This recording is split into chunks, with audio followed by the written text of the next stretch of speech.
Hey everybody, welcome to tonight's show. We're going to be discussing transhumanism, essentially modifying our bodies, part human, part robotic, part machine, in an effort to try to extend our lifespan, reduce illness, cure disease. Is this ethical? Is this something we should be looking at? It's already happening. So we're going to basically blur the line a little bit on what it means to be human. All that and more on today's episode of Quantum Ladder Podcast.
Welcome back to Quantum Ladder Podcast. My name is Louis Borges. Joining me as always, my good friend and co-host, Marquise Williams. What's up, everybody? This is going to be a very interesting, I guess, exploration into like the possibilities of human potential, in my opinion. Yeah, I mean, we have the history books of what evolution has looked like up until this point. We're trying to sort of pontificate about what the next 100 or 1,000 years would look like. What are we doing? What are we going to change? A lot of experiments are already happening. There's a lot of things that some people have heard about already. So we're going to give you a little bit of a deeper understanding. And, there's ethical and moral consequences with a lot of this stuff too. Some people totally disagree with it. Other people say, hey, if it extends our lifespans and, our ability to function and live longer and healthier lives, and it's a good thing. We'll get everybody's take on that as well. But first, welcome everybody in the chat room and everybody listening on the world of YouTube, Spotify, Apple Podcast, and the UNX Network. And today's episode is sponsored by our good friends at H2 Water Expert. For all of your water filtration and hydrogen therapy needs, check out h2waterexpert.com or click the link in the description. And I know you've been drinking your water, Marquise, because you're feeling good today. I feel good every day. Yeah, we're like, I'm telling you, man, I feel like a dramatic change in my life since I started drinking that water, using the system. I got COVID about, 2 years ago, and I definitely noticed podcasting before that was easier for me. I could just sort of think of things on the fly. After I got COVID, I really noticed the brain fog, and only when doing a show.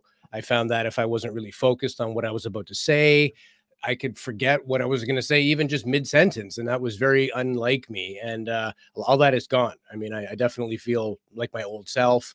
I don't know if that's just time or if the sort of antioxidant properties of this hydrogen water is helping. But either way, I feel good too. So, it makes for a more enjoyable life, right? When you're not tired, you're not always dragged down and you're not feeling crappy. You just enjoy things better. Stuff doesn't bother you as much.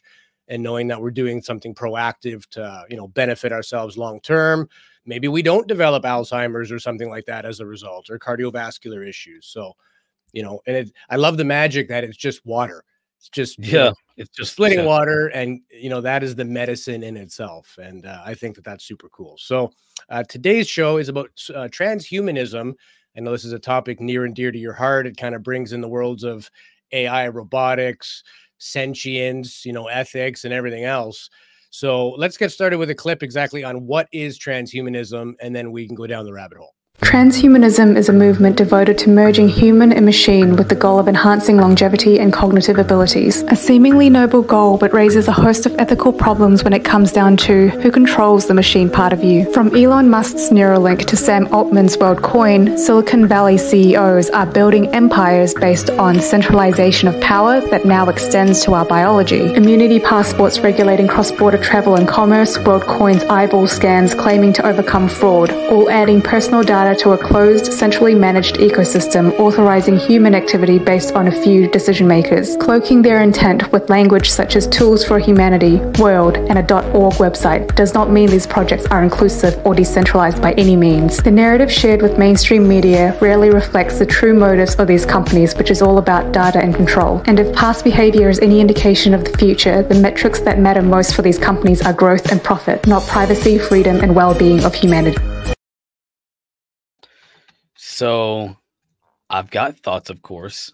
Now, I want to give everybody, I kind of want to preface what I'm going to say throughout this. I'm going to do a lot of like speculation.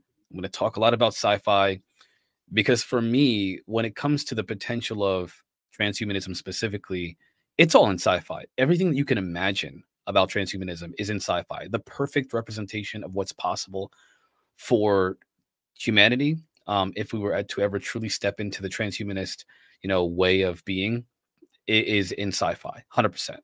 So one movie or one franchise that I really liked when I was a kid, especially, was Ghost in the Shell. And if you don't know what that is, it's essentially, well, think about it like this. Picture that there's a future where, cybernetic enhancements are technically, they're just normal. Everyone has them. They're the foundation of society.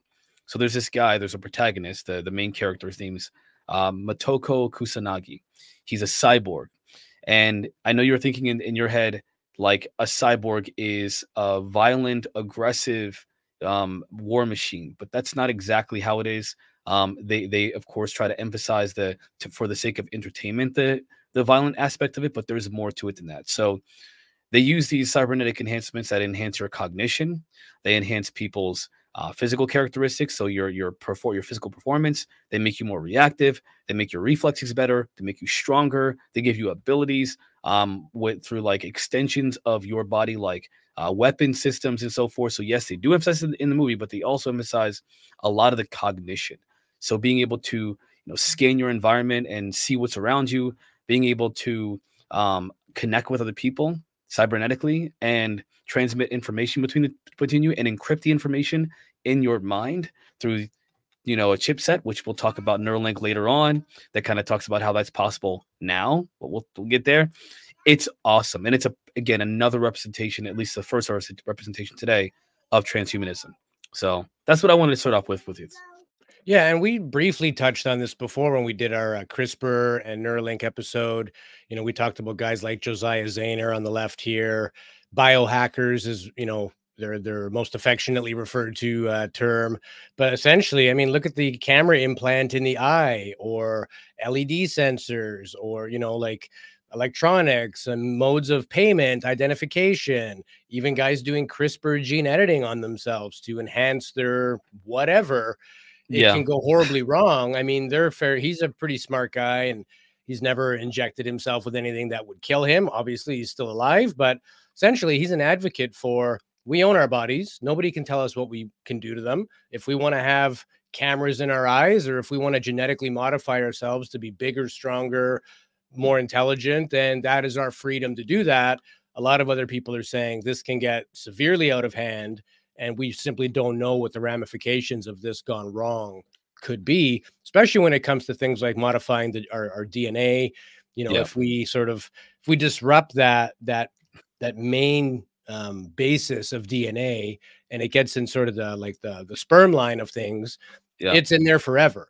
If you modify yourself, it ends with you. You don't pass that on when you reproduce. But editing the germline, as it's known, which is anything that gets passed on through genetic traits, effectively, if you do something bad, you can't get rid of that. It's now in the population forever. So, and again, these are not people that are doing this on a commercial scale. These are people messing with it on their own. Although I would argue some of them know as much or more than the people who are in the medical world, because they're extreme enthusiasts about this stuff. But, you cross that ethical boundary. And that first video clip talked about WorldCoin, essentially your retina being your mode of recognition for everything, for payments and for your identification. It would just be in your eye, which is unique to only you. But then again, who makes the decisions? What if you don't want to do that? I mean, look at how the world reacted to a mandatory vaccine. Everybody was split, right? So people don't want to be told what they have to do. But essentially, if we go to a world like this, we could be controlled, right? Somebody is essentially in power of, do we get to participate or not? If we don't have these devices included in our body, we're now excluded. You know, can they spy on us with them? Can they control us with them? You know, we'll talk about Neuralink, but essentially a Yeah. computer chip in your brain. I don't know. I don't really know how I feel about this topic, to be honest. I think it's cool from the point of view of expanding our lifespan. I mean, 2000 years ago, we didn't have medicine the way we do Right. now. So was it unethical to save babies' lives because we know how to now? No, I think that's just human evolving to the point where we learned something. Now we're using it for beneficial purposes. But you could argue that any medicine is messing with nature. If we're supposed to have a 25-year lifespan, then let it be, is what some people would say. Whereas others would say, hey, if I'm a scientist and you can prolong my life for, you know, let's say up to 200 years, I now have 100 years of peak prime life that I can do the work. And imagine if Einstein lived to be 200, or Tesla, how much more could they have discovered in their time here on Earth? And a lot of this stuff doesn't get passed on to the next generation. It kind of just dies when they do, right? So would there be benefits of us living longer lives? Would it worsen or would it improve? How would we behave if we knew that we didn't just have an 80-year lifespan, but maybe a 280-year lifespan? Would that make us better or worse people? I mean, your brain kind of goes crazy thinking about this stuff. But no matter what your opinion is, this is happening.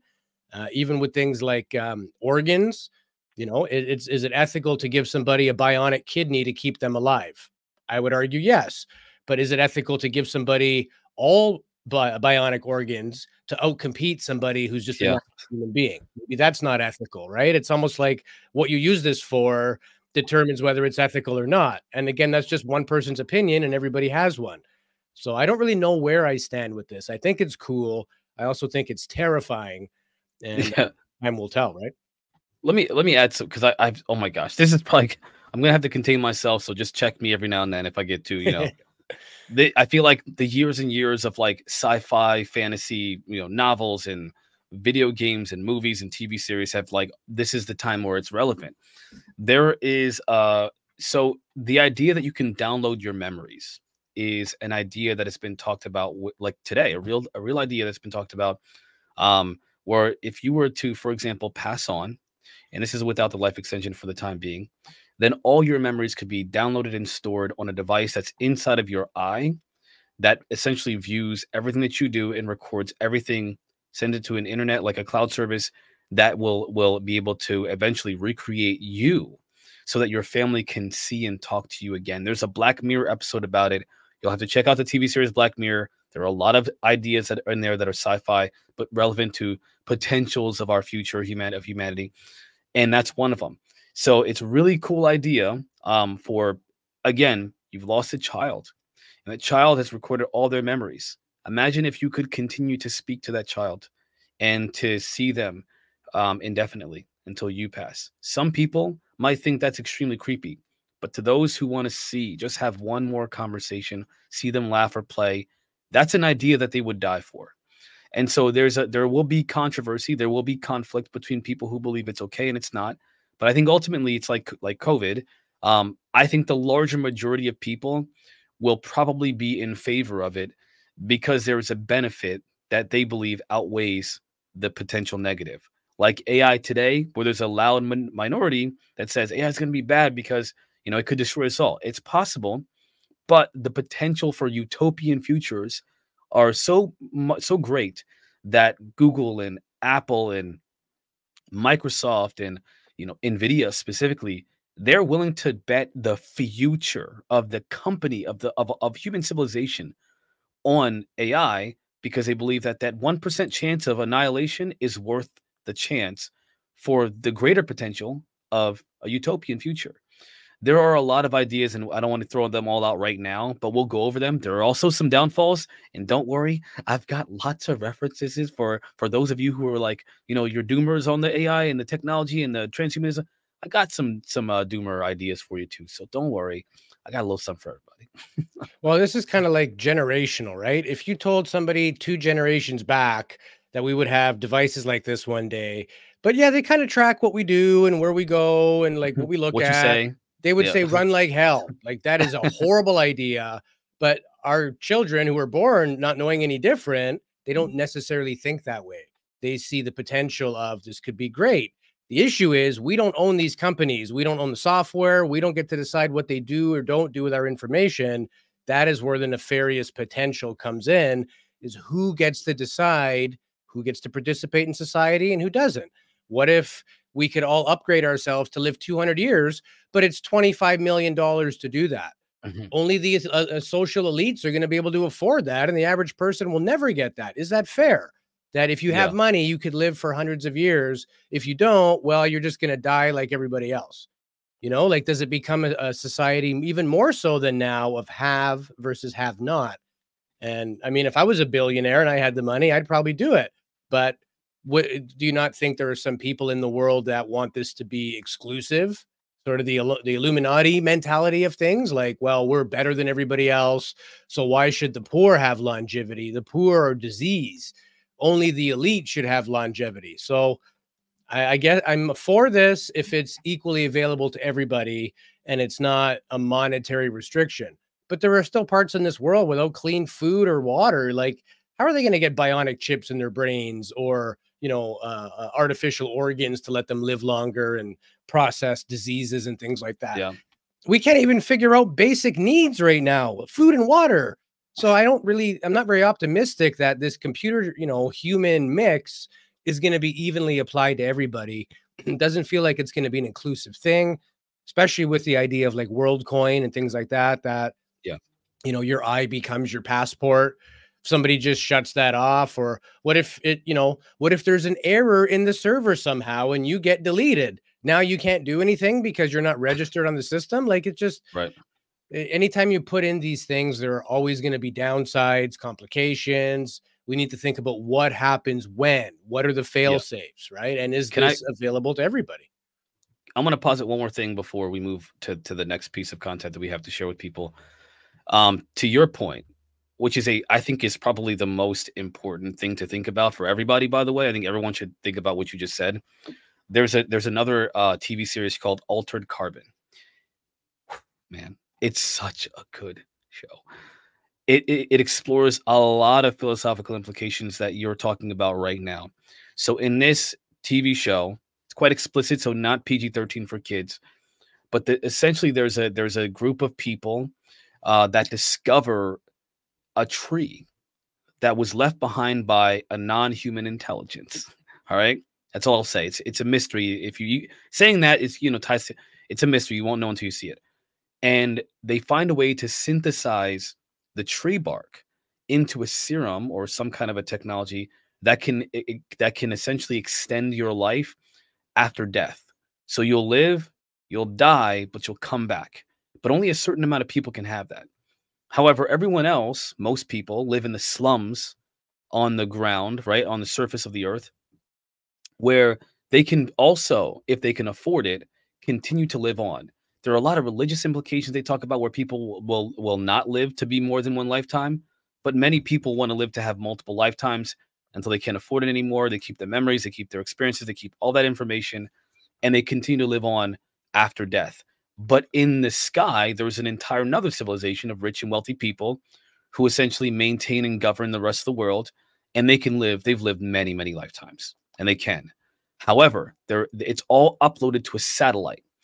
And that satellite, rich people can buy an exclusive satellite that essentially stores their information permanently. And if the satellite doesn't upload your last memories, you die. You're essentially, a part of you doesn't live on. Only the part of you that was uploaded will live on. So it's a very strange and interesting idea, but it shows the divide between the rich and the poor, and how most people, they do get the chance to do that if they can afford it. And there's a huge emphasis on that divide between rich and poor, the haves and have-nots, the dystopian potential for this cybernetic future, this transhumanist future, where people are able to, if they can afford it, continue on their life and get parts that they need for their body and so forth, and those that can't. Yeah, utopian society is great if it's equally shared by everybody. Then that is a utopia. Everybody's happy, right, and there's abundance for all. That is what it needs to be. But let's just be real. Let's look at how we are right now. That's right. There is a possibility for a utopia. There's enough money and enough resources that we could have that, but we don't. So what I'm missing is, where is the catalyst for change? What's going to change in our morality that will allow this to be shared? I don't see that. I just see the elites with money playing these games, making these inventions up. They get to partake while people will still not have food and water. I could definitely foresee a time where, you know, the Elon Musks of the world have brain chips and synthetic organs, and they can live to be 300 years old. There's still kids in Africa without clean water. I don't see where's the drive to bring them up to our level. This is just like, hey, we're here. How do we get even higher and screw everybody else? I don't see the humanity end of it. Yeah. You know, anytime I think of like, well, it could be good. Yeah, but it could be good now and it's not, right? So like, what would make it any different just because we have even further technology? I don't see how that would level the playing field. I see it would just divide and spread that gap between have and have not even further. Well, I think that, again, you're making some very good points here that I have to be honest and admit. I'm with you on that one. Unfortunately, with the world we live in, it already, I mean, you want to talk about dystopian, it may not feel like it because we can have as many different cereals as we want. But we talked about what's in our food. Those cereals are not good for you. And a lot of the foods that we eat are literally poisonous to us. So yes, people can be overweight in a very impoverished civilization, but that's because they're eating unhealthy foods that are toxic to their body. How I don't think it's a well thought out idea that, oh, things are better than they ever have been. I think we're ignoring the reality that things appear to be better than they ever have been, but they're not. And so to that point that you made, this is, I think, which is a great point. There probably will always be a divide. Always. Now, I will say this much: people like, I don't want to be utopian about. I want to be real. There's Mustafa Suleiman, who just got bought out by Microsoft. There's by the way, I think Microsoft is doing, Sundar Pichai. I think he has good intentions. I said, well, goodish, outwardly intentions. Mark Zuckerberg, Meta, Facebook. I think they have good intentions, at least on the outside, to democratize these technologies that can essentially level the playing field, can make life better for all of the other people, meaning us that are not rich and wealthy, to make it better for them so that even though there's a divide, we will still be able to benefit from technologies that will eventually be so cheap, like a toaster or a microwave or a big flat screen TV or a cell phone in your pocket that can essentially access all information known to humanity that you had to pay for going to a priest to tell you what to believe. Now you can just get a phone at the store and you have access to all the information. Information and knowledge has been democratized. And in the future, in the very near, actually right now, we have an online tutor. We have all kinds of resources that we can get for free, by the way, right now, with nothing but an internet connection and a device that you can, if you have to, go to the library and access that information with. But everybody can pretty much, most people, the vast majority of people can access a $40 phone or device that can access that information, highway. So I think it's just going to be more of that, more of rich people living to be older and healthier and better and having better lives. But we're going to have better lives as a consequence of the democratization of those trickle down technologies. That's how I see it. It makes sense. If they're the ones with the money to do the research to bring out these type of technologies, sure, they're going to benefit, but there will be tertiary benefits that we'll all have, right? Like, it took one company to monopolize the cell phone world, but now we can all kind of play with that. Maybe we don't have a diamond studded iPhone, but we still got an iPhone. So yeah, even if it's not as beneficial as it would be to the elites, there could still be some blowback that we could all, enjoy. But I think the main issue is the fact that society is going to dictate sort of your ceiling. You mentioned that we have lots of choice when it comes to, we think we have choice when it comes to, like, I can have as many kinds of cereal as I want, but society is also dictating where you work, what that value of that job is, what you should get paid to do that job. Multiply that out over a lifetime. There's only X amount of money you're ever going to earn doing that specific job dictated by society. So your limit is already capped. Unless something changes, you win the lottery, you improve your skill set, you take on another role. If you just keep doing the same thing, you will only reach a certain limit of attainment. And if the limit of this novel new technology of increasing lifespans and things like that, if that's outside the window of what somebody working at Kroger Pharmacy until they retire, it may never be attainable. I mean, look how it is with big pharma. We covered that, people that have debilitating diseases like spinal muscular atrophy. It's $1 million vaccine just to save your life and to preserve a quality of life where you're like a vegetable in a wheelchair. Like, that's not even a good quality of life to charge $1 million for that. And we allow that. The FDA allows that. That's fair. So I have a tough time thinking that this is ever really going to trickle down and benefit those that need it most. It's not the elites, because the elites are small in number compared to the rest of the population. They're the 1%. We're the 99%. So when kids get sick, 99% of them are regular people's kids, whereas only 1% are the elite. So it's the 99% that need this the most because we represent the bulk of the population. But if it's only going to be attainable by the 1%, it's never really going to trickle down. This isn't like talking about a phone. We're talking about enhancing ourselves biologically, cognitively, physically. You get into the world of cloning and CRISPR gene editing and enhancing designer babies. I mean, it has the propensity to get really weird and very unfair, and also has the ability to do major long-term damage that we just don't know what we're playing with.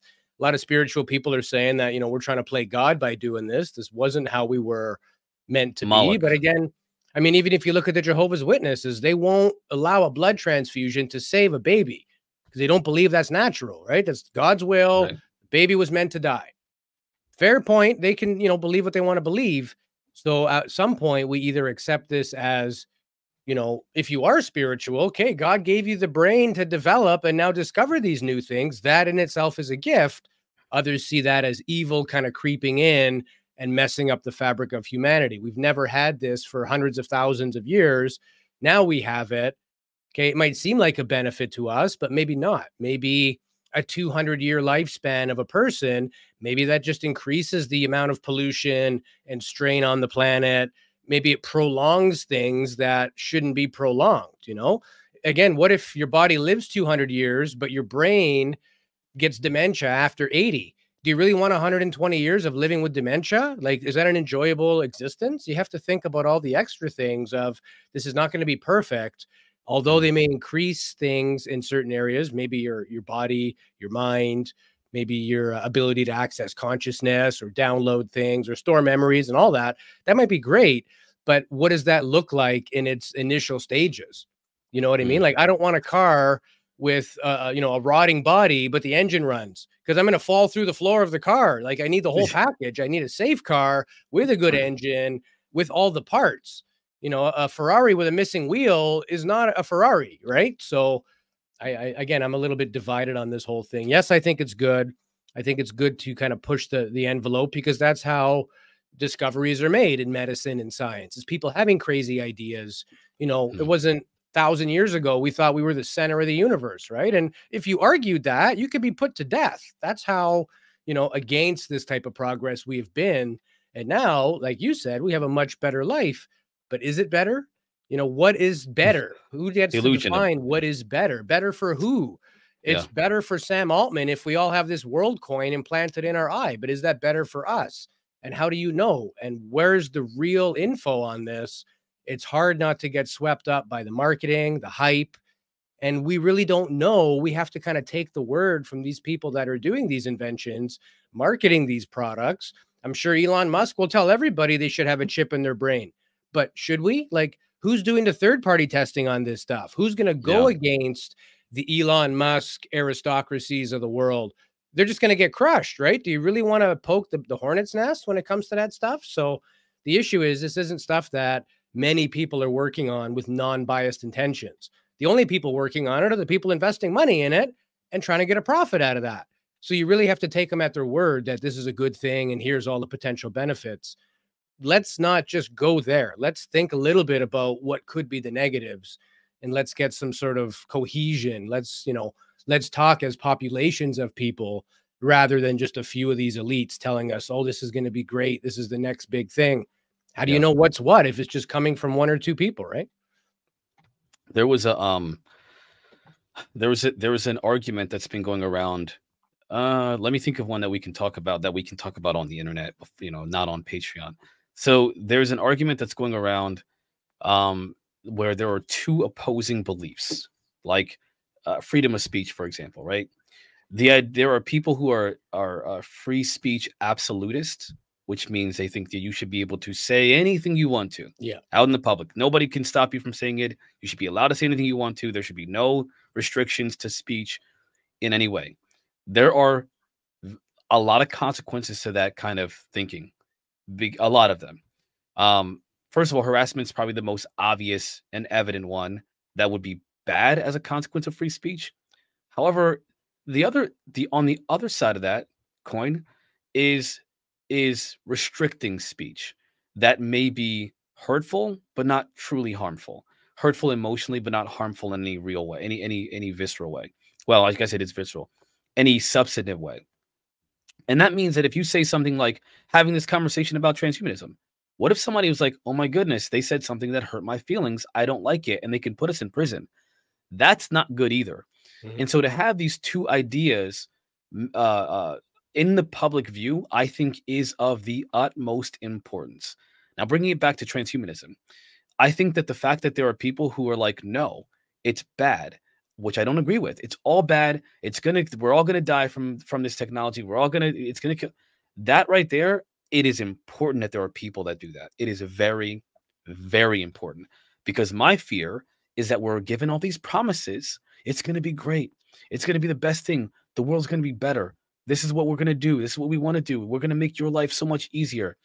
And because we've never objected and said, hey, what about the consequences? Hey, what about these safety measures? Hey, what about this? Because we've never done that.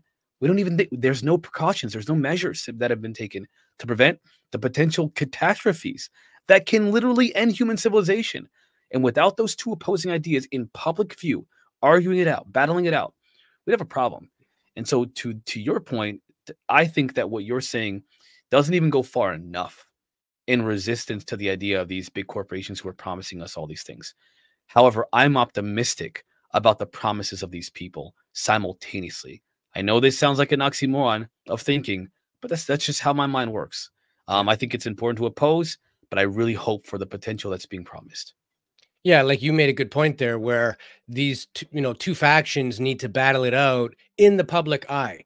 Right now, there isn't the other faction. It's just a lot of content on social media saying this is bad.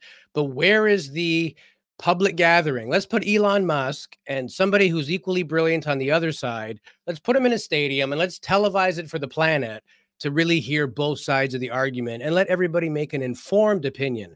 Because right now you have those, again, behind the technology telling you everything they want you to know. And even if they have good intentions, everyone has a bias. So maybe they're throwing caution to the wind because they're so focused on where the good could be with this, but they're also ignoring a lot of things that they wouldn't normally think about because they're not a skeptic. Whereas a skeptic would say, hey, you're not even thinking about this or this or this or this, because you're only so focused on the goal, right? They just want to cross that finish line. They just want to get acceptance. They want this thing to gain traction, even if it is with good intent.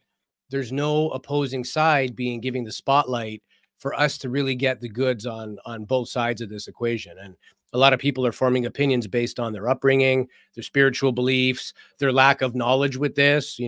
Maybe they see the Neuralink chip in somebody's brain. They reference that with all the sci-fi movies they watch their entire life. And they're like, oh, this always ends bad when that happens. But that's really the only info that your brain has stored to form an opinion. It doesn't have the real facts. We're lying in the world of science and science fiction, and it's not all the same. Do you know what I mean? So yeah, I got a professor here. Pardon me, I forget her name. She's brilliant. We've had clips from her on our show before, but where she's going to give us her thoughts, and she's teaching her class here on the idea of transhumanism. So we'll check it out. When we talk about transhumanism, the temptation is to depict it as an exciting or frightening possible future, something which happens out there in the future or may come, but in any case, one that hasn't entirely happened yet. That's the wrong way of looking at it. In fact, transhumanism is already here.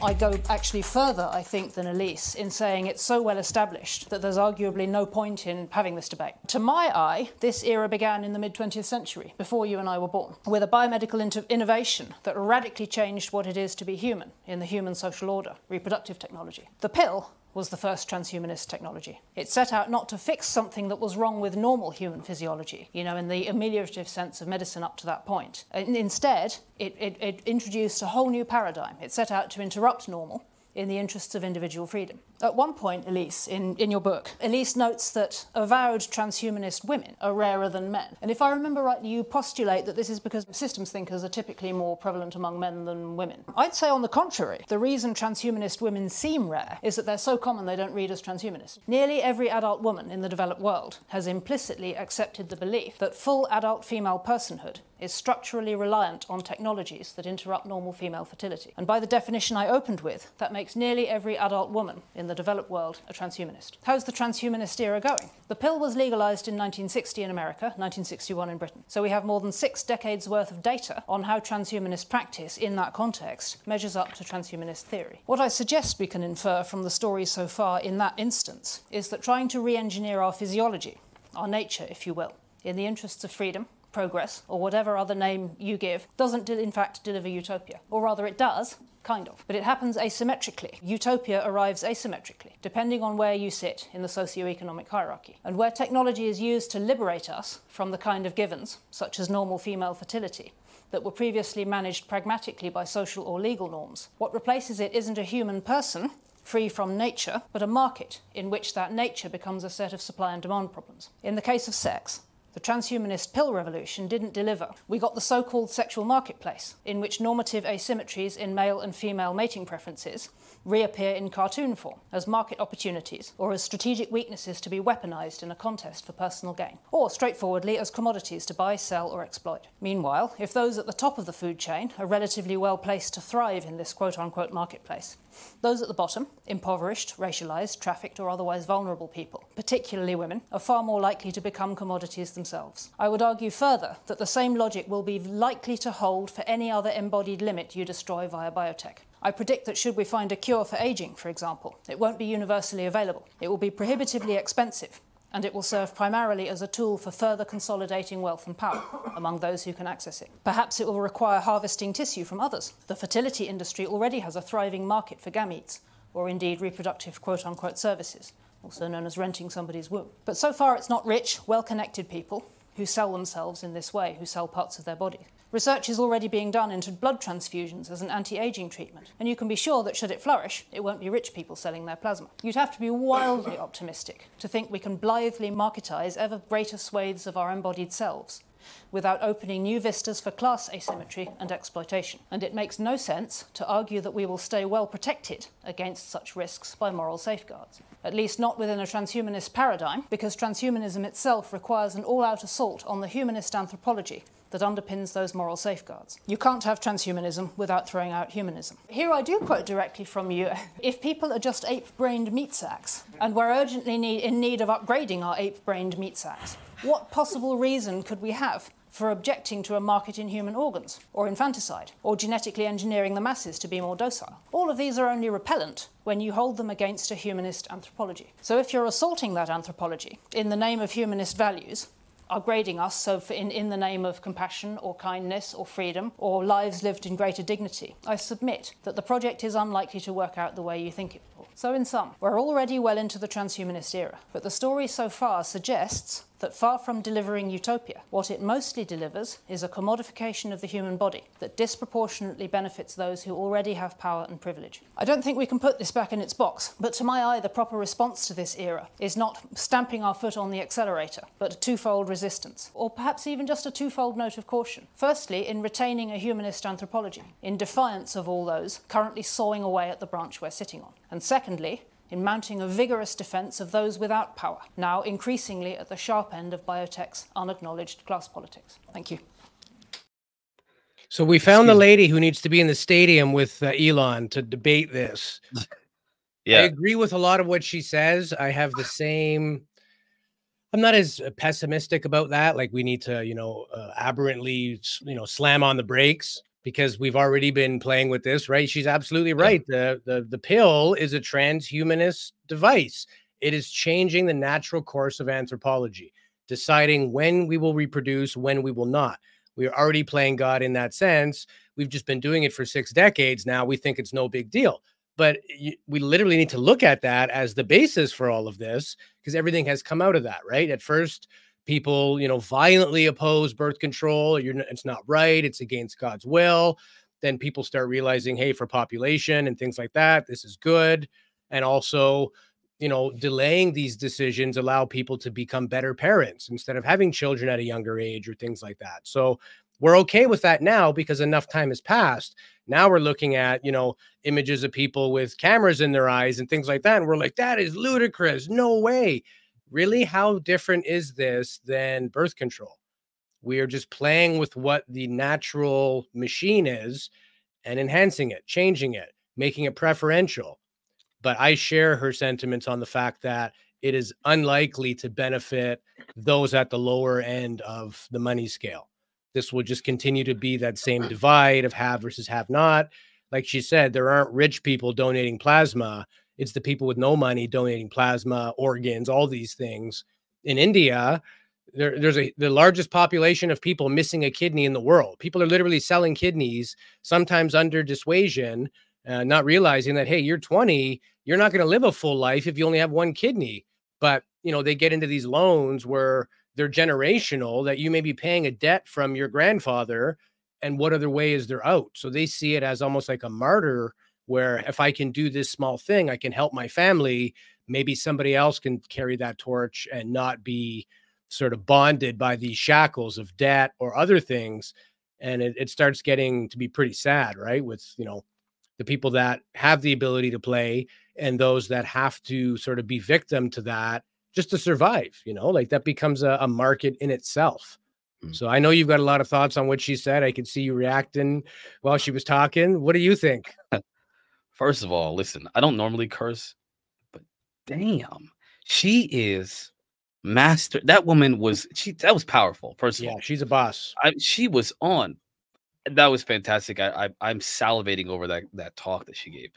So, okay, where do I begin? The first thing I want to say is her idea of the commodification of the human body.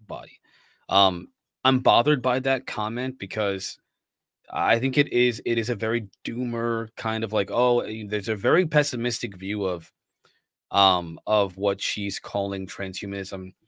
I think that first of all, I think she's not wrong, by the way.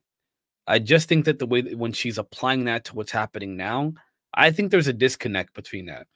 I think that maybe one day there will be a commodification of the human body, in a sense, when we can do things like fully replace organs, and so forth. Right now, it's more about commodities, like things that we use outside of ourselves that improve the quality of our life. They have essentially gotten better over time for the poor, but even more so for the rich.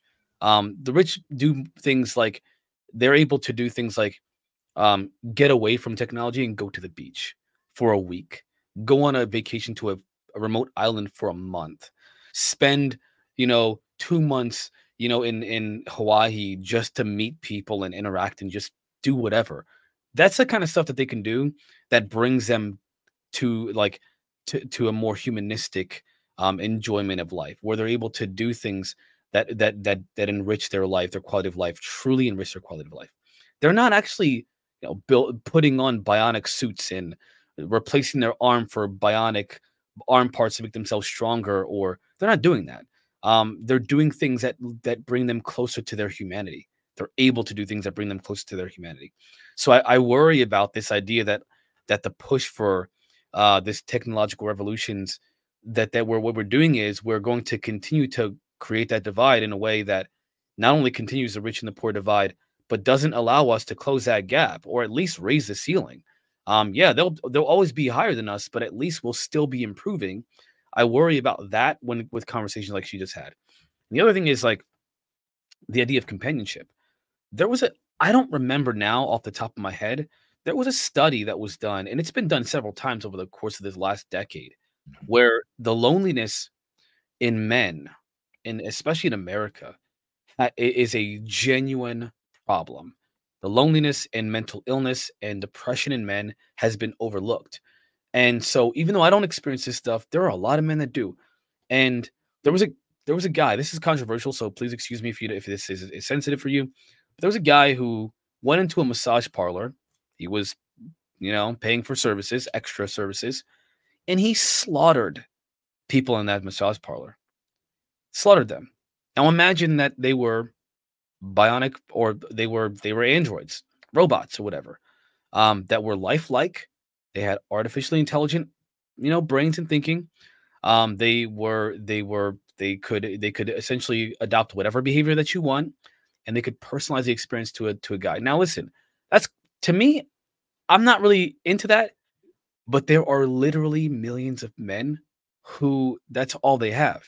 They don't have the time or the energy, or even sometimes they don't have the ability, the mental ability to do that, to love someone, or to be the kind of guy that a girl wants, quote unquote, girl wants in society. That could be essential to potentially eliminating what people say now are some of the greatest threats to America, which is domestic terrorism in schools. They literally talk about, and I'm not saying that kids should be into this stuff, but like they talk about men who are their sadness is leading them to extremism and violence and really bad ideas that are not just bad, like, oh, it's not good they're just like controversial, but I mean genuinely bad for society. They could cause harm, real physical harm to people.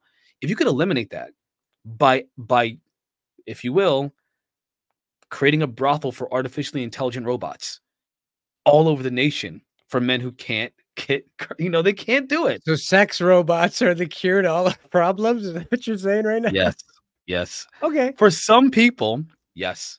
I think that companionship is the most important thing that people are lacking right now. Feeling loved, feeling accepted, feeling like you're just fine the way that you are, and you don't have to be better. You can be imperfect and still be loved. Even if it's not a person, it's still something. And at some point, they'll be so indistinguishable from real people that it won't even matter to some people. Now, listen, I see you over there. Today's I see the episode plight. sponsored by sexrobot.com. the Japanese company coming to a city near you. I really do believe that could be beneficial. Now, if they start off with conversational AI. Now, this other thing is like making humans docile. I'm not okay with that. I'm not okay. But guess what? The number one crisis in America was, I think it's number 3, actually. I think it was number 3, the opioid crisis. And maybe I'm wrong about. I feel like I gotta Google that. I think it was number 3. I just saw that there was a conversation on a news station where they said it was like a number 3 crisis in America was the opioid crisis over recent years. And that is essentially a medicine that makes you docile. It makes you feel okay, right? So we're taking medications that make us feel okay. And hey, guess what? Doctors are dishing it out like it's candy. But if you do it with the robot, oh, that's disgusting. You can't do that. Or forget about physical. What about just emotional support? What about somebody that could be there for you when your parents die? When there's when you lose someone, or when you need someone, a therapist. What if you could have a therapist for free? Because there's no cost to the company to create an AI that can just be your therapist. And at some point, they'll be so good. Again, they'll be indistinguishable from a human. You can have a real-time conversation with them one-on-one, interrupt them, get real feedback, adjust the behavior of that AI to where it's so real and lifelike and personalized for you. That could literally change society. There's no medicine necessary. So I really disagree a lot with what she said with where it's going right now. We're nowhere near the doom that she's talking about, but we could be at some point. Sorry for the diatribe. And in the second half of our show, we're going to get into modular body parts, Neuralink, bionic limbs. We'll even show you a real life patient who currently is a sort of guinea pig for this Neuralink project, has a chip in his brain, somebody who's paralyzed, but yet can do things just with their thoughts, and they don't need their physical bodies to be active, right? I mean, if Stephen Hawking had this, he would be the happiest person on the planet, right? Because it would be like what he was able to do and then even more, right? So we're going to get into a whole bunch of stuff. We got some more images and videos when we come back. Let's refill that coffee. Tim, put some shot glasses in the chat room, brother. It's break time. We'll see you guys back here in 5.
And we are back with the second half of Quantum Letter Podcast, talking about transhumanism.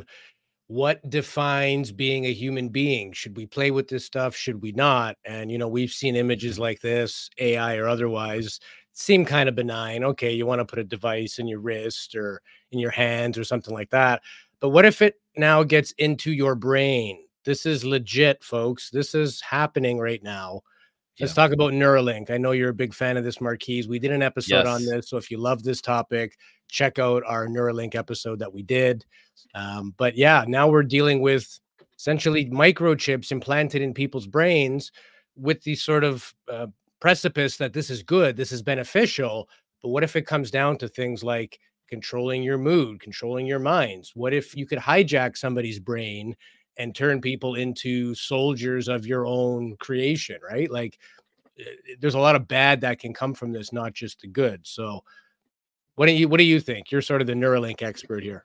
Yes. So I wanted to make sure that I got my facts right here, because there is a guy who just recently, the first human patient to receive the Neuralink brain implant. This guy stayed up the first thing he did, okay, was stay up all night long playing Civilization 6. Now, by the way, I love this guy. Listen, I won't get into the details of the game. The bottom line is he's awesome. However, I am genuinely concerned. So this guy's he's 29 years old. He is a quadriplegic, and he essentially got a spinal injury during an accident about 8 years ago, and he wasn't able to do anything. So they did a lot of things that try to help him. His passion was to play video games, of course, but it took him so long to play a lot of these games that he just didn't feel like playing them. He got the first set of the first actual live testing of the Neuralink in his brain, and he stayed up all night that night playing that game. I think it was like 6 or so hours overnight. Awesome dude.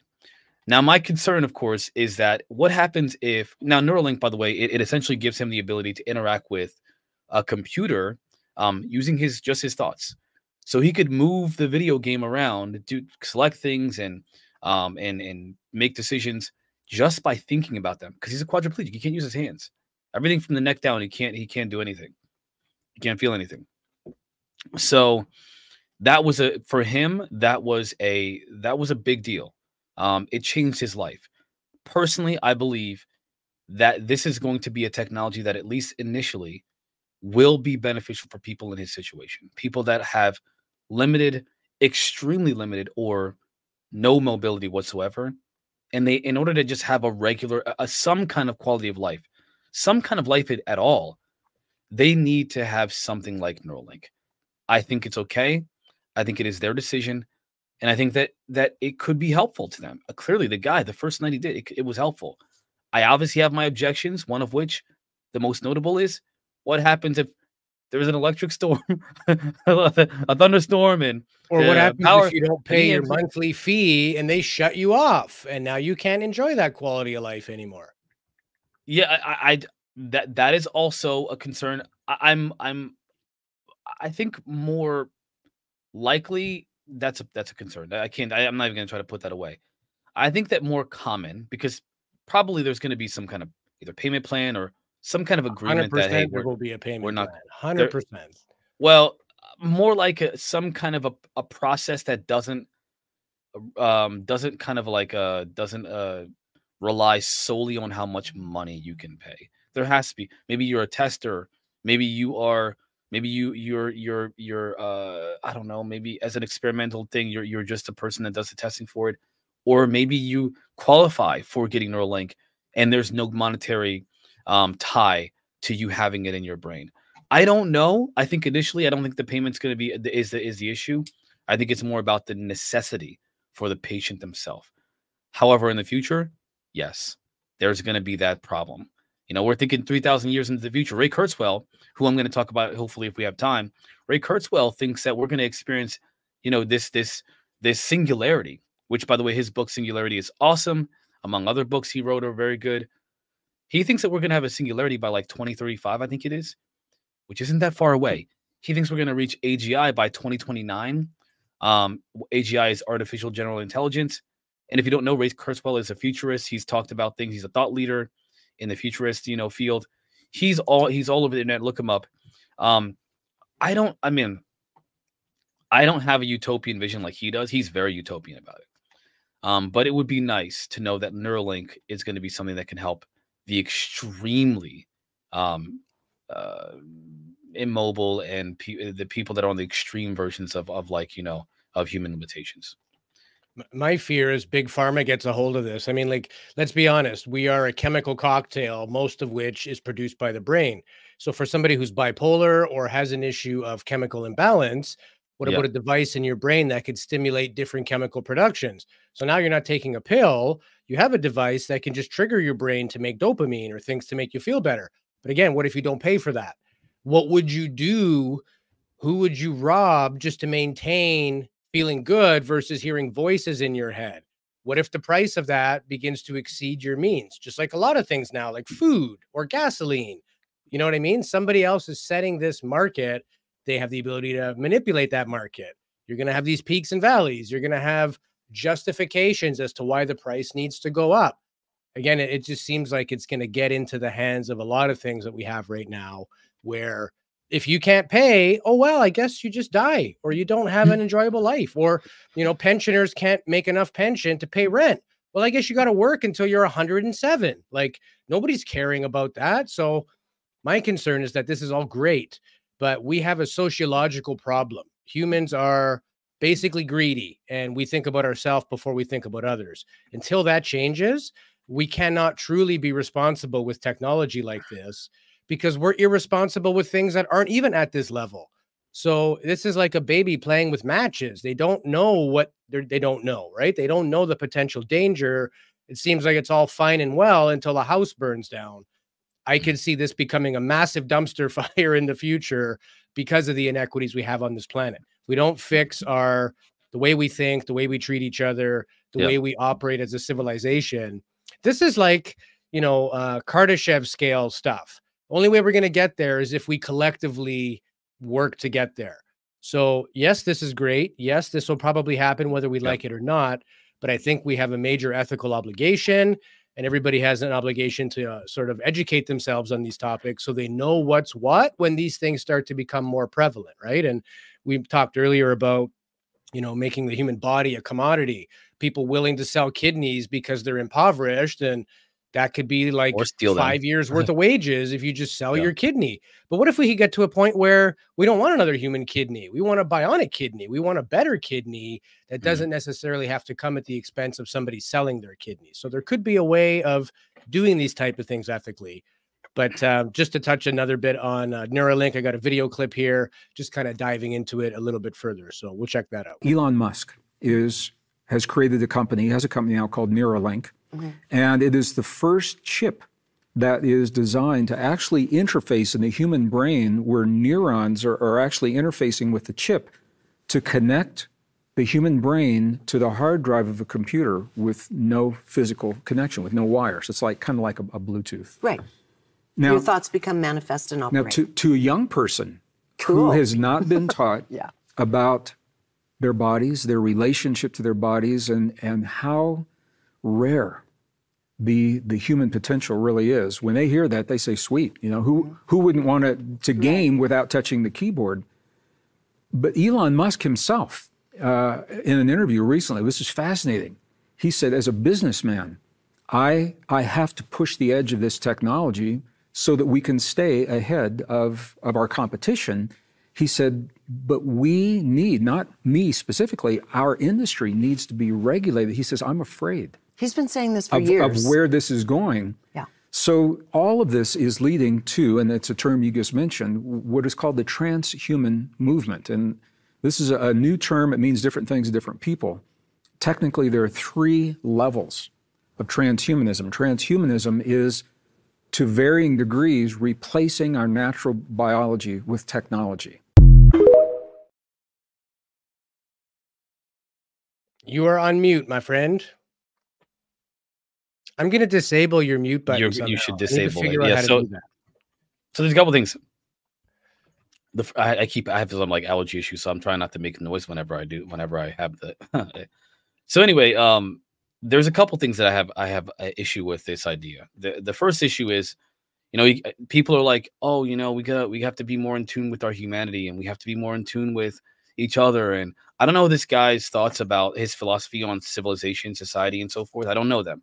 But generally, people who make this claim are the most anti-humanist, usually the most anti-humanist people I've ever seen with influence, just like Elon Musk. Elon Musk is not a humanitarian. And I understand that I was fooled by Elon Musk. He built the electric car, the Tesla. He freaking built, he bought SpaceX. He helped design, with a team of engineers, these rockets that can land themselves that NASA can't even do. Like, he's done a lot of great things. Him, of course, and a freaking army of engineers and scientists. There's a lot of great things that he's contributed to the world with, but he is a terrible human being. And you have to ask yourself, let's look at this from a very logical, take a step back. I really liked Elon. Just to be clear, I used to get mad at people who talked bad about Elon Musk. I mean, literally, like, what's wrong with you? He's trying to help humanity. He is not. Let's take a step back real quick. Right now, OpenAI is one of the leading artificial intelligence companies in the world. There's no one else that's doing what OpenAI is doing. And I'm going to try not to get too, technical and stuff like this, but long story short, you got ChatGPT 3, which essentially can help you with a lot of things for free. Most other AIs are barely ChatGPT 3 level, and they cost money. ChatGPT 3 is free. Okay, free. It doesn't cost you $1. ChatGPT 4 costs money because the cost of like maintaining it is extremely high. But essentially, OpenAI democratized artificial intelligence for the entire world that has access to the internet, of course. Okay, democratized it. Elon Musk is trying to obliterate and ruin OpenAI. Why? Because Grok sucks. Grok, and because there's a feud between him and Sam Altman, of course, a very petty, petulant man. Not Sam, Elon is very petty and petulant.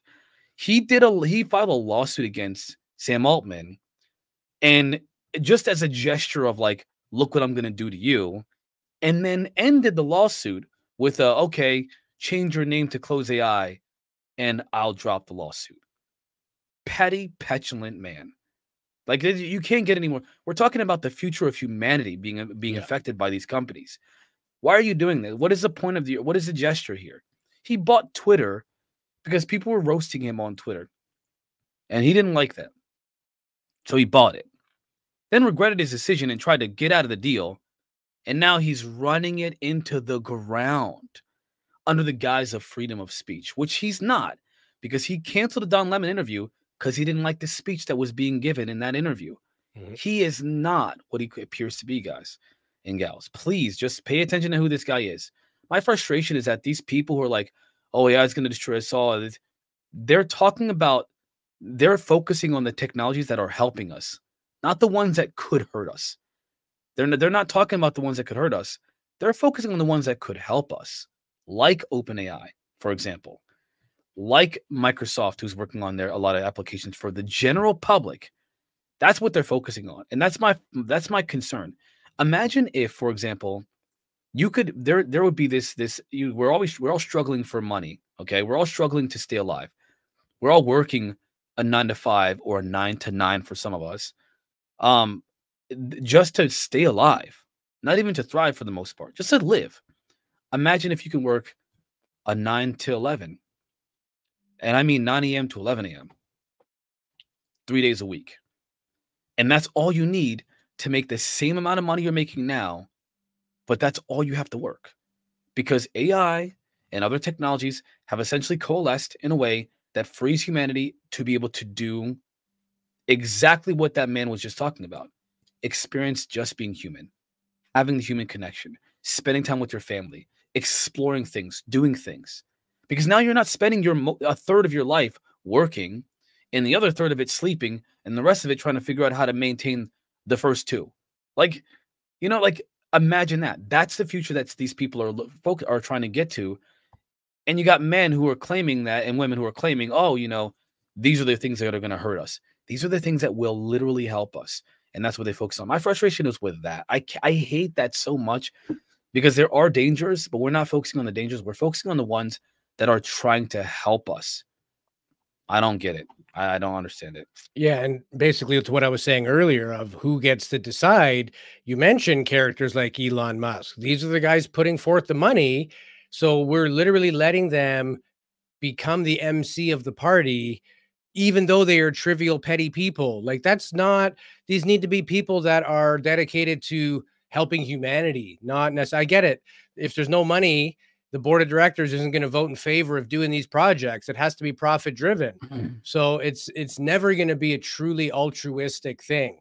There's always going to be some corporate, you know, influence. It's got to be a profit here. It's got to justify the means. Like you said, ChatGPT 4 charges because, well, there's a little more maintenance. Well, what if at some point Neuralink's like, hey, we need to spend $9 trillion to really expand this. So everybody who has this is going to have to pay a little more because that's just the cost of maintaining this type of a luxury. It's very easy to come up with excuses and reasons why you need to pay more or do Grok's more. Not free. Or be, Grok's not free. What's that? Grok, his AI is not free. Yeah. So, I mean, come on, man. Twitter has a Twitter Blue. He's essentially put a paywall behind certain features on Twitter. That's not free. Yeah. So it's very hypocritical, in my opinion, to your point. I totally agree.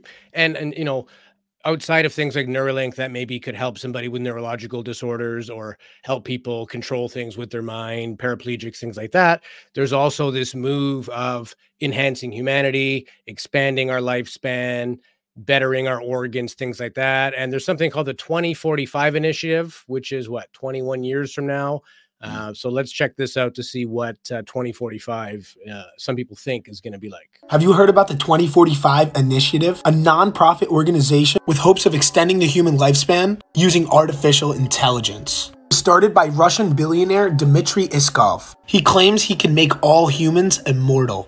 They have 4 major milestones in their plan. Number 1 was to create a remote control avatar. 2 was to ensure that the human brain could be transferred into that avatar at the time of a person's death. Number 3 was to ensure that consciousness and personality could be uploaded to the avatar at the time of a person's death. Number 4 gets rid of the physical body. They hope the human race can live on in holographic form. This is getting sci-fi. If you've seen Black Mirror, you've seen them experiment with the idea of holographic consciousness. The 2045 initiative calls this idea cybernetic immortality. Billionaires like Jeff Bezos have funded similar ideas. Artificial humanoid avatars, brain-computer interfaces. What do you guys think about immortal life? Do you think that could help us get to the 5D? Okay, guys, listen. You mentioned this earlier, uploading memories and, you know, essentially living forever, being able to capture experiences, thoughts, interact with loved ones long after their past, deceased children. I mean, I don't know. I really don't know where I'm This is another topic I salivate over. All right. So there's a couple of, I'm going to go sci-fi here just to give some kind of reference to what we're talking about. Avatar, the movie. One of my favorite movies, by the way, a beautiful video game where you can literally be a Na'vi, which is the alien race that's on this planet, Pandora. But in the movie, long story short, humans have found a planet in the future where it's a very lush and vibrant planet full of like fauna, flora. Like it's beautiful. But they find this material the material on this planet that they can use, that the humans need on Earth to use, because we've essentially screwed things up there. So we're stealing it from them. But it is the life force of the planet itself by these giant trees in this planet.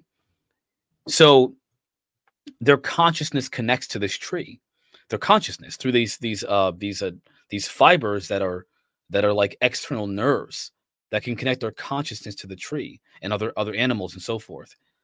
And humans find a way to biologically engineer through extracting DNA from the Na'vi, which is the native alien race on Pandora, and then mixing it with human DNA so that they can transfer their consciousness into these avatars. Hence the movie's name, Avatar. And what they've done is they've tried to integrate themselves into the Na'vi's civilization to trick them into giving them this resource, essentially. And that's not to kind of go into the lore, but that's kind of an idea of an avatar. Now, the main character, spoiler alert, I'll give you a moment if you haven't seen it. Skip the next 10 seconds. The main character dies at the end, and he transfers his consciousness into the avatar's body and lives on as a Na'vi. Okay, spoiler alert over. For those who want to watch it and not be spoiled with it. Cool idea. Freaking awesome idea. However, I don't think that's possible. Let's talk about the reality. There's another movie called Gamer, and it's about a future civilization where human beings have essentially used other human beings as avatars for themselves because they're so poor that the only way they can survive in this world, in this future, this dystopian future, is by giving their bodies up to people that have money to be their avatars and interact in a sim-like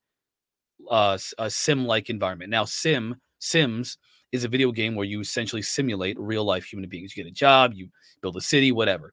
So that's what that movie's about. That, in my opinion, is probably more likely, to be totally honest. We're more likely to have, if we're going to go into the dystopian idea of it, it's probably going to be where rich people are using poor people as their avatars to do insanely terrible things. I'm not going to give it away, but if you want to know what I'm talking about, there are two movies I mentioned. There's Avatar, and then there's a movie called Gamer. Okay? You'll see what I'm talking about. Terrible. Terrible. I think Gamer's the terrible. scariest part is, the potential for mass controlling of people. If the bulk of the population have chips in their brains, you could essentially get acceptance to any new idea you have just by mind control. This is like MK Ultra in a chip in your brain. You no longer have free will. And you and I would argue that there is no free will, and I say there is, and that's a whole other topic. But essentially, you could mechanically manipulate somebody's desire, remove any sort of ethical boundaries they would have and make them do whatever you want. So even if you're not sort of living through the body of a sacrificial donor, even if you're just controlling these people like lemmings to do what you want, it's just as nefarious one way or the other, right? And I mean, it's not all, the brain. I mean, we're looking at a future that could look like this, right? People that are missing limbs that have bionic. I mean, there are potential. This guy's using the nerves on the one side of his body to control a bionic arm. So he has both limbs. Great. But what this is showing is that he, through movement, could essentially manipulate a robot. He could go like this and make a robot, fight another robot. It's like he could control a robotic avatar just using his body as the controller. And meanwhile, that is having an effect with some other mechanical device. So there's varying levels of this, varying levels of complexity with all this. Right.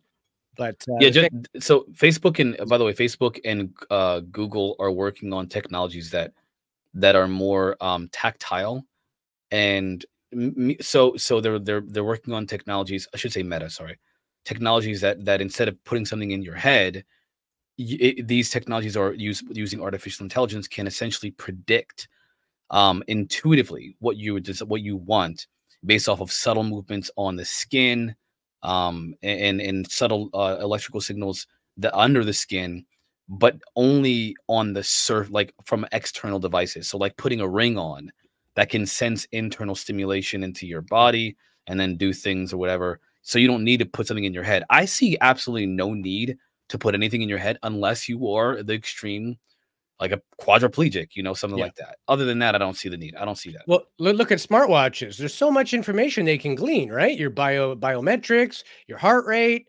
They can even sense your hydration levels through perspiration. Elevation. Yep. In Germany, certain models of Mercedes have sweat gland sensors in the steering wheel. They can detect if you are at the intoxicated level, and if your blood alcohol is above a certain percentage, the car doesn't start, because it knows you're legally intoxicated and cannot operate the car. So again, there's varying levels of this. Some of this could be very beneficial, could save lives. And like anything, it could be used for nefarious purposes, right? And I think the biggest issue as a society, we are sick We let certain people, I shouldn't say we let certain people like Elon. We don't have a choice. He just has that freedom because he has the money. So society is set up in such a way that you can go rogue if you have the cash to do so, and nobody can stop you because nobody wants to get into litigation with you. There really is no policing of this. There is no global set of rules. And, you know, going back to the video we watched a little while ago, the gentleman said even Elon agrees there needs to be some kind of regulation on this because it can go crazy. And with regulation also comes intellectual property protection, right? So there are some benefits to him too to have this become a regulated thing. But once it becomes regulated, it's now standardized. It can then spread like crazy. So although it may come across as the verbiage of, hey, for our own safety, we should regulate it, there's probably benefits to him from regulation that we're not even seeing because we're not thinking like he has the 10,000 foot view. We have the 5-inch view. So there's a lot more that he would gain from that type of thing as well. It may not always be for the benefit of the technology, right? But I want to show you some modular body parts. This is very cool.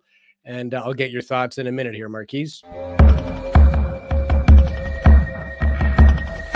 We're looking at Oscar, the first human modular prototype that is able to live in various setups. What's going to happen is that I'm going to connect the brain to the heart module to activate the blood circulation. Now, the lung is going to start breathing. You can see both organs are now collaborating.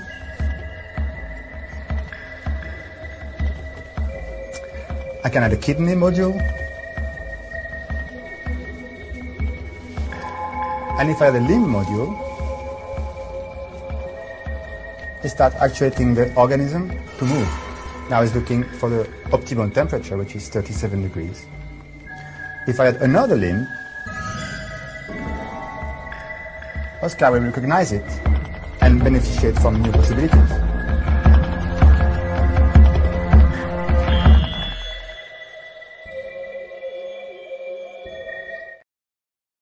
That thing is thinking, breathing, moving, making decisions. It is a sentient creature, basically. Totally mechanical, made from biological tissue, but not part of a human being.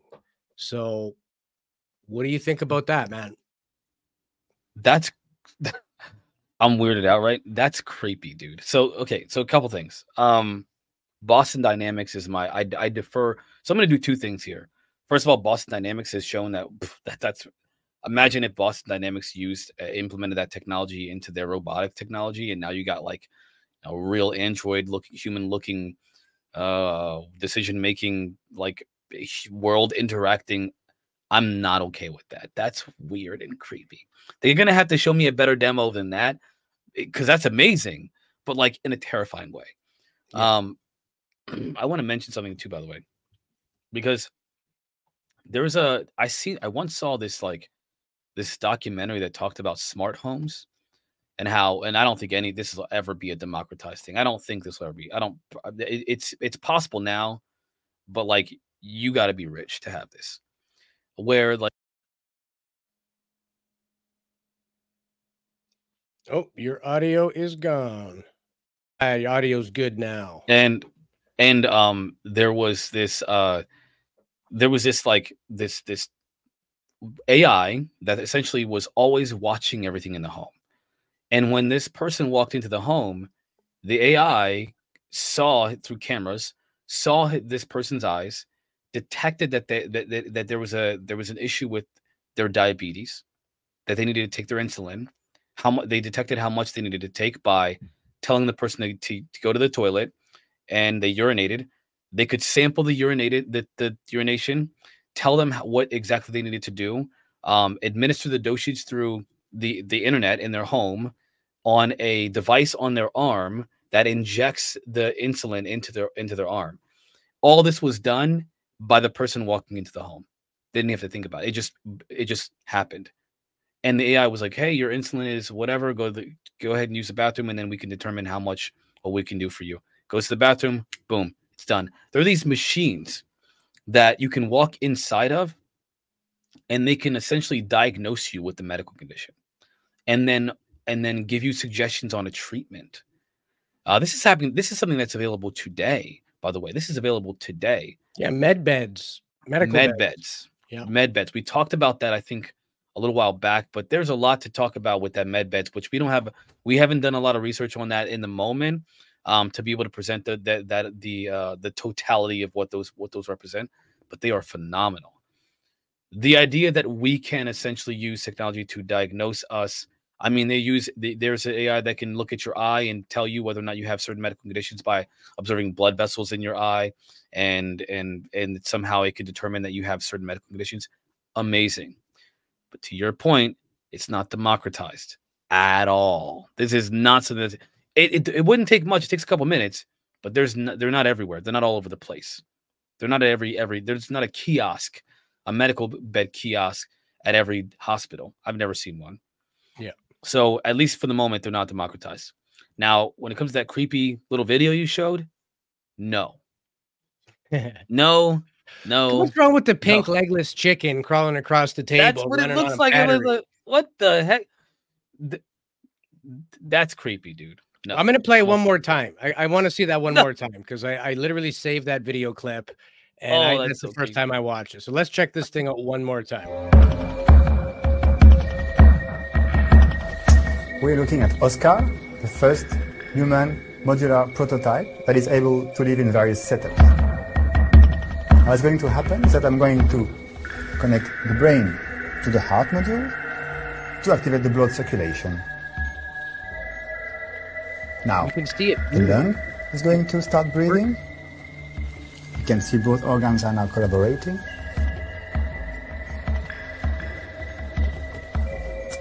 I can add a kidney module. And if I add a limb module, it starts actuating the organism to move. Now it's looking for the optimal temperature, which is 37 degrees. If I add another limb, Oscar will recognize it and beneficiate from new possibilities.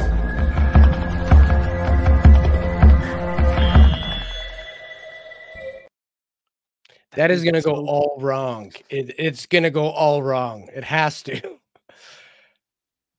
I have some movie references, but they are too disturbing to bring up. Yeah. They're very disturbing. Okay, so let's just talk about that creepy little Oscar thing. So Oscar is creepy.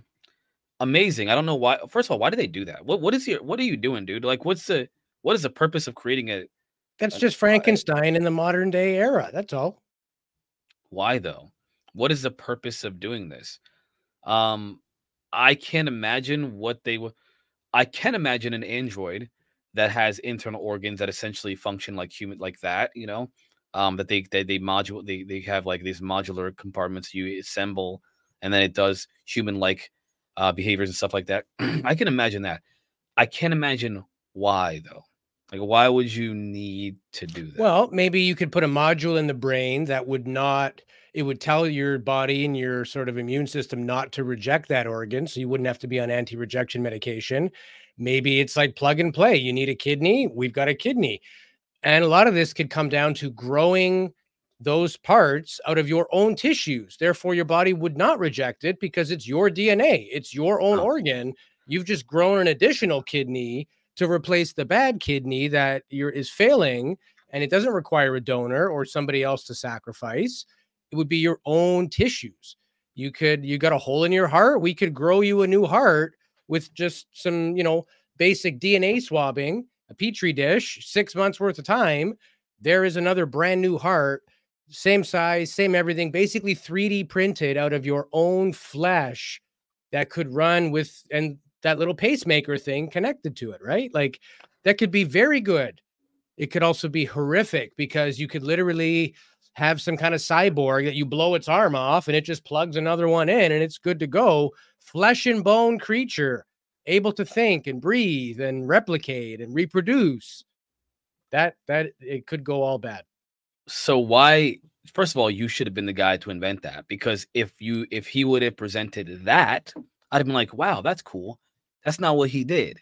No. What he did was look at this creepy little, this creepy little, it's like a chicken with no feathers. It's like, and he's like, it looks like Oscar looks like he's suffering. And Oscar doesn't know he's suffering. That's the scary part. What if that was a human being made up of all Oscar parts? Pugs don't know they're suffering. Yeah. But for some reason, people have cruelly made them. That's what I think about when I think about Oscar. Yeah. Okay? I think about pugs. Don't do that. Don't do that. Do what you just said. Okay? Why don't you write them an email and say, hey, stop torturing Oscar, create organs, please. But here's the ethical implications. Is Oscar real? Could you slaughter Oscar? Would that be murder? It's real human tissue, but is it a human being? That goes right back to the beginning of this show. What does it mean to be human? Does it just the parts we came with, unmodified?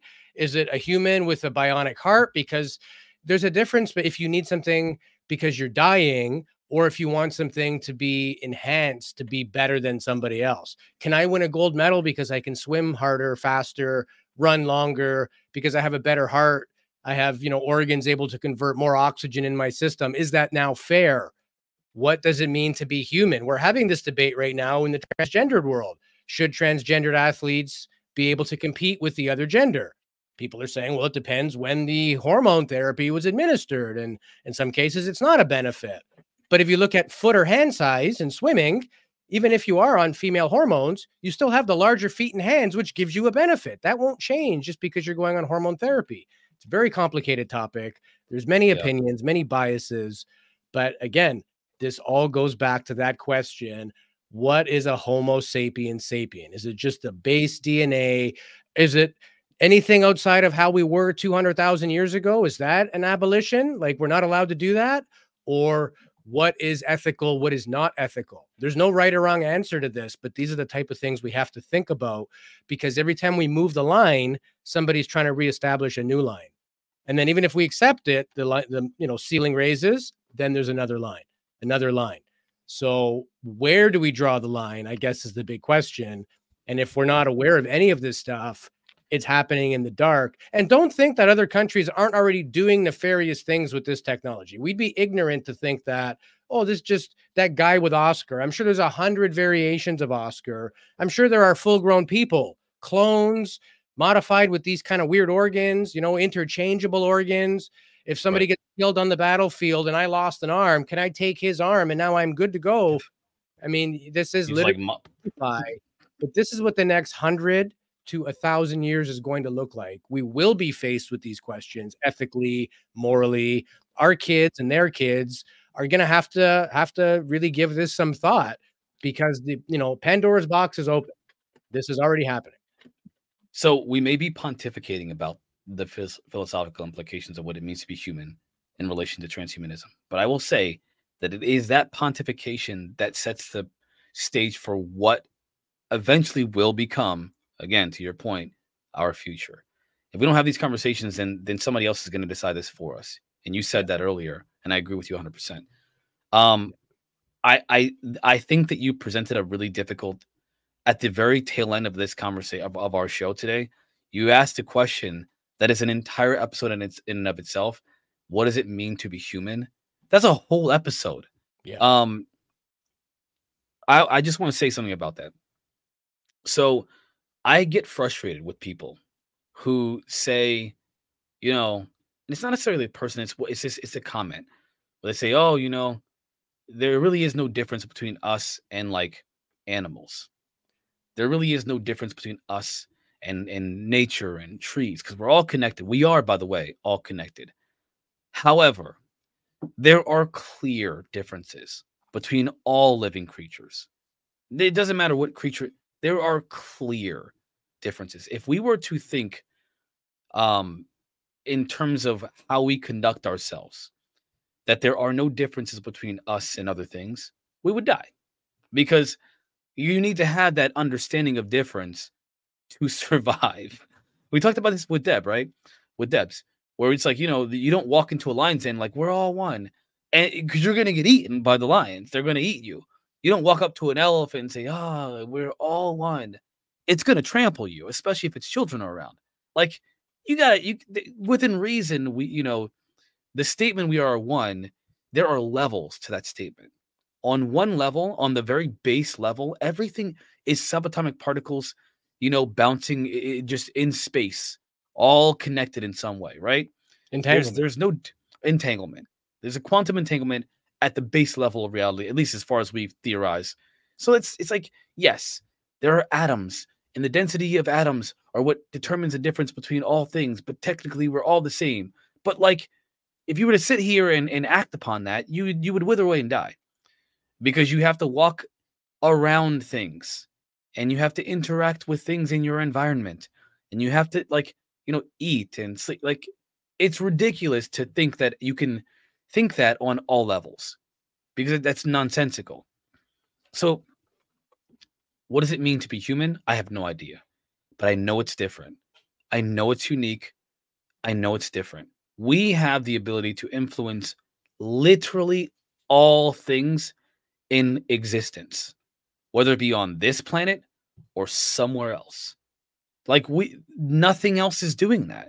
Nothing else that we can observe and present as proof of evidence is doing that, except for potentially non-human intelligences. So basically, well, my point is that I think that what it means to be human, that's a difficult question to answer with what we have left today. But I think it's a great setup for what we're going to talk about next time. So yeah. And go one step further. What does it mean to be human? And what does it mean to be sentient or conscious? Because if you believe something exists after you die, you've shedded your physical humanity, but you are still a being. So are we humans living a spiritual, existence, or are we spiritual beings stuck in a human body? Does the body make us human, or does the consciousness of understanding that we have choices and we were created, is that what actually is the essence of humanity, the part that continues on, that came before us and will come after us? Does the body even matter? We could go deep as we want. I want to talk about one more thing real quick, just because I don't know if we're gonna, what does it look like to believe that we are one? What is a manifestation of that belief, of that thinking? I think that is a really important question that we should be talking about. Let me just give you an idea, at least from my perspective, of what it looks like. We talked about on Deb's. I really missed it. That was a great. On Deb's show, we talked about what does it mean. We talked about this idea, but what I think it means is it like Siddhartha, right? When he was sitting, he saw what how the poor were versus his very wealthy family was. It did something to him. It bothered him so much so that he gave up his entire wealth and lifestyle to engage with suffering in his belief that we are all one, right? To ultimately discover, nirvana or enlightenment, to achieve enlightenment. What would that look like? Did it look like ignoring the plight of others, or embracing and engaging the suffering that we all experience? I believe that until we do that, what Siddhartha did, what Gautama Buddha talks about, what Jesus talks about, until we do what these great philosophers, have talked about, these great teachers, these religious people, if we don't do what they say in terms of the idea of connectedness, of oneness, of life after death, if you want to believe these things, you need to know what it means manifestly, what it means to believe them. It means to engage with that connectedness, that thing that connects us all. And it is, I believe, and this is according to the texts, to the people, the men and women that have existed, it is to engage with the suffering and plight of all humankind. And to recognize, not to ignore because you don't want to be sad. That's not what Buddha did. That's not what Jesus did. We'll talk about this in more depth in another episode. They engaged the suffering. They literally dove right into it. They didn't run away from it. They told us to embrace it, to face it, to give up the luxuries that we experience in this life. Because only when we do that will we recognize our connectedness. So what does it look like? What is a manifestation of that belief? There are plenty of examples. And it's not the new, enlightenment where you ignore the suffering of others. It's where you embrace it. Yeah. Yep. Very well said. And we'll talk about these concepts more in a future episode. So thank you everybody for joining us today. It was a fantastic episode. We love your feedback. So leave us your comments in the comment section. Give us a thumbs up if you like it. And if you haven't yet subscribed, please do so. And with that, until next Thursday at 9 p.m. Eastern, we'll call it a night. Thank you all for watching. Take care of each other, and we'll see you next week.